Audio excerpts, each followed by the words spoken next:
ബഹുമാന്യനായ യോഗാധ്യക്ഷൻ തുറമുഖ വകുപ്പ് മന്ത്രി ശ്രീ വി.എൻ. വാസവൻ അവർകളെ, ഏറെ സമാദരണീയനായ കേരളത്തിൻ്റെ മുഖ്യമന്ത്രിയും ഇന്നത്തെ ഈ ചടങ്ങിൻ്റെ ഉദ്ഘാടകനുമായിട്ടുള്ള ശ്രീ പിണറായി വിജയൻ അവർകളെ, ബഹുമാന്യനായ കേന്ദ്ര തുറമുഖ ഷിപ്പിംഗ് മന്ത്രി ശ്രീ സർബാനന്ദ് സോനോവാൾജി, ഇവിടെ സന്നിഹിതരായിട്ടുള്ള മറ്റ് മന്ത്രിമാർ, വിഴിഞ്ഞം അദാനി പോർട്ട് ലിമിറ്റഡിൻ്റെ ചെയർമാൻ ശ്രീ കരൺ അദാനി ഉൾപ്പെടെയുള്ള ബഹുമാന്യരായ വിശിഷ്ട വ്യക്തികളെ, സഹോദരി സഹോദരന്മാരെ, സുഹൃത്തുക്കളെ,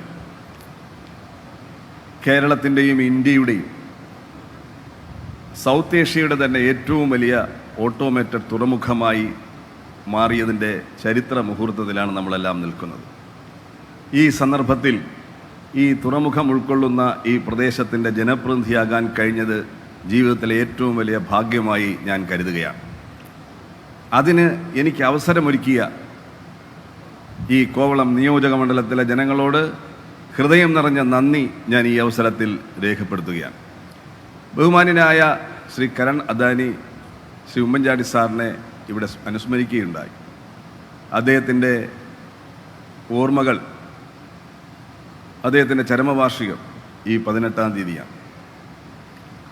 ഈ തുറമുഖം ഒരു ക്ലീൻ സ്ലേറ്റിൽ നിന്നാണ് അദ്ദേഹം ആരംഭിച്ചിട്ടുള്ളത്, നമുക്കെല്ലാം അറിയാം.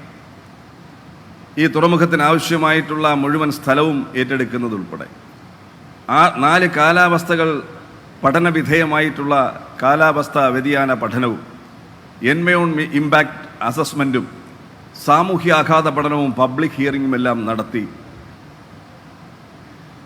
അതുപോലെ തന്നെ ആ സമയത്ത് ഉയർന്നു വന്ന കേസുകൾ ഗ്രീൻ ട്രൈബ്യൂണലിലും, അതുപോലെ തന്നെ ചെന്നൈ ഗ്രീൻ ട്രൈബ്യൂണലിലും, ഡൽഹിയിലെ ഗ്രീൻ ട്രൈബ്യൂണലിലും എല്ലാം വന്ന കേസുകൾ, ആ സന്ദർഭത്തിൻ്റെ ഏറ്റവും ഗൗരവതരമായ അവസ്ഥ നമ്മൾ ഓർക്കണം. തൊട്ടപ്പുറത്ത് 40 കിലോമീറ്റർ അപ്പുറത്ത് കുളച്ചൽ തുറമുഖം, നമ്മുടെ തുറമുഖത്തിന് 8,000 കോടിയുടെ സ്റ്റേറ്റ് ഓൺഡ് തുറമുഖമായി നമ്മൾ ഡിസൈൻ ചെയ്തിരിക്കുമ്പോൾ കേന്ദ്ര ഗവൺമെൻറ് ഒരു തുറമുഖം തൊട്ടപ്പുറത്ത് വരാൻ പോവുകയാണ്.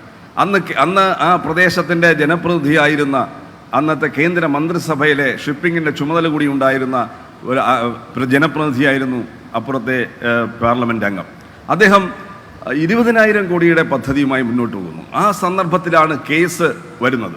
വളരെ സൂക്ഷ്മതയോടെ ഒരു സ്റ്റേ വന്നിരുന്നാൽ ഒരിക്കലും നമ്മുടെ പദ്ധതി നടപ്പിലാക്കാൻ കഴിയുമായിരുന്നില്ല. അന്ന് ആ കേസ് സൂക്ഷ്മതയോടുകൂടി നടത്തി അതിലെല്ലാം വിജയിച്ചുകൊണ്ട് ഇതിൻ്റെ തുറമുഖത്തിന് കരാറൊപ്പിട്ട് മുന്നോട്ട് പോയി. ഇത് ഗവൺമെൻറ്റുകളുടെ തുടർച്ചയാണ്. ഇത് നേരത്തെ ഇവിടെ അധ്യക്ഷൻ സൂചിപ്പിച്ചതുപോലെ ഇതിന് മുൻപുള്ള ഓരോ ഗവൺമെൻറ്റുകളും ഈ വിഴിഞ്ഞം തുറമുഖം വരണമെന്ന കാര്യത്തിൽ ആത്മാർത്ഥമായ പരിശ്രമം നടത്തിയിട്ടുണ്ട്. അത് ആത്യന്തികമായി എത്തിച്ചിട്ടുള്ളത് ശ്രീ ഉമ്മൻചാണ്ടി സാറാണെന്നുള്ള കാര്യം ഞാൻ ഈ അവസരത്തിൽ അനുസ്മരിക്കുകയാണ്. അതിൻ്റെ പേരിൽ ഒരുപാട് പഴികൾ അദ്ദേഹം കേട്ടിട്ടുണ്ട്. അതിൻ്റെ പേരിൽ ജുഡീഷ്യൽ അന്വേഷണവും വിജിലൻസ് അന്വേഷണവും ഉൾപ്പെടെയുള്ള അന്വേഷണങ്ങളെല്ലാം അദ്ദേഹം നേരിട്ടിട്ടുണ്ട് എന്നുള്ളത് ഞാൻ ഓർക്കുകയാണ്.